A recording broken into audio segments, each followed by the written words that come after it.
تو بتائیے کہ جو رسول اللہ صلی اللہ علیہ وسلم پر ظلم کرے گا وہ مسلمان رہے گا کیا؟ وہ ایمان والا رہے گا؟ نہیں۔ تو اسی طرح سے قبر کی زیارت کرنا جائز ہے۔ رسول اللہ صلی اللہ علیہ وسلم بھی قبر کی زیارت کیا کرتے تھے اور قبر کے سامنے ہاتھ بھی اٹھاتے تھے۔ دعا تو ہاتھ اٹھا کر ہی کیا جاتا ہے۔ رسول اللہ صلی اللہ علیہ وسلم قبر کے سامنے ہاتھ اٹھا کر کے دعا مانگے ہیں۔ تو ایسا نہیں ہے کہ ہاتھ اٹھا دیے تو اس قبر والوں سے مانگ رہے ہیں، نہیں۔ رسول اللہ صلی اللہ علیہ وسلم قبر کی زیارت کیے ہیں اور وہاں دعا بھی مانگے ہیں۔ وہاں دعا مانگے ہیں مطلب اللہ سے ان کی مغفرت کے لیے دعا مانگے ہیں۔ اسی طرح سے آج ہم محبوب سبحانی کے دربار میں جائیں یا خواجہ غریب نواز کے دربار میں جائیں یا قادر ولی کے دربار میں جائیں یا کسی ولی کے دربار میں جا کر کے ہم اس کو اللہ سمجھ کر کے اس کے پاس نہیں مانگتے ہیں، بلکہ اللہ سے یوں دعا مانگتے ہیں، اے اللہ تیرے محبوب بندے کے وسیلے سے میری فلانی دعا کو قبول کر لے۔ اور نیک لوگوں کے وسیلے سے دعا مانگنا یہ قرآن سے ثابت ہے۔ حضرت آدم علیہ نبینا علیہ السلام کو جب اللہ پاک نے جنت سے زمین پر بھیجا تو حضرت آدم علیہ السلام کئی سال تک روتے رہے، لیکن اللہ پاک نے ان کی دعا کو قبول نہیں فرمایا۔ کئی سالوں کے بعد حضرت آدم علیہ السلام کو ایک کلمے کا خیال آیا اور اس کلمے کی وسیلے سے حضرت آدم علیہ السلام نے دعا مانگے۔ یہ قرآن مجید میں موجود ہے۔ دیکھیے یہ سعودی کا قرآن ہے۔ اللہ تبارک و تعالی فرماتا ہے فَتَلَقَّى آدَمُ مِن رَبِّهِ كَلِمَاتٍ فَتَابَ عَلَيْهِ إِنَّهُ هُوَ التَّوَّابُ الرَّحِيمُ، سورۃ البقرہ آیت نمبر 30 پر 7۔ حضرت آدم علیہ نبینا علیہ السلام ایک کلمے کے ذریعے سے اللہ تعالیٰ سے معافی مانگے۔ وہ کلمہ کیا ہے؟ حضرت آدم علیہ السلام فرماتے ہیں کہ اے اللہ تیرے نام کے ساتھ جو محمد رسول اللہ ہے ان کے وسیلے سے میں دعا مانگ رہا ہوں، میری توبہ کو قبول فرما لے۔ بس اللہ تعالیٰ نے ان کی توبہ کو قبول فرما لیا، اور بے شک اللہ توبہ قبول کرنے والا اور رحم کرنے والا ہے۔ اگر کوئی مسلمان اگر یا غوث المدد یا خواجہ المدد یا قادر المدد بولا تو بھی شرک نہیں، بشرط کہ وہ اللہ سمجھ کر نہ بولا ہو۔ اگر اللہ سمجھ کر بولے تو شرک ہے، اگر اللہ سمجھ کر نہیں بولا ہے تو وہ شرک نہیں ہوگا۔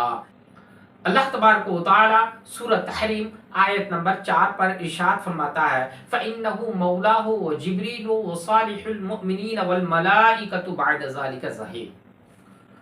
اللہ تبارک و تعالی نبی کریم صلی اللہ تعالی علیہ وسلم کے بیویوں سے فرماتا ہے اے نبی کے بیویوں، اگر تم نبی کے خلاف ایک دوسرے کی مدد کرو گے تو یقیناً ان کا مددگار اللہ ہے، ان کا مددگار جبریل ہے، ان کا مددگار صالح المؤمنین، اللہ کے نیک بندے، اولیاء کرام، نلر یارگھل نیک بندے ہیں، والملائکۃ بعد ذالک ظہیر، اور تمام فرشتے بھی ان کی مدد کرنے والے ہیں۔ اللہ تبارک و تعالی یہاں ایسا کیوں کہا کہ اللہ مدد کرنے والا ہے، جبریل مدد کرنے والے ہیں؟ تو کیا جبریل خدا ہے؟ صالح المؤمنین نیک بندے، اللہ کے نیک بندے وہ خدا ہے؟ والملائکۃ بعد ذالک ظہیر، اور فرشتے کیا خدا ہے؟ ان تمام لوگوں کے بارے میں اللہ تعالیٰ فرماتا ہے کہ یہ مدد کرنے والے ہیں۔ تو ایسا نہیں ہے کہ کوئی کسی کا مدد کر دے تو وہ خدا بن جائے گا۔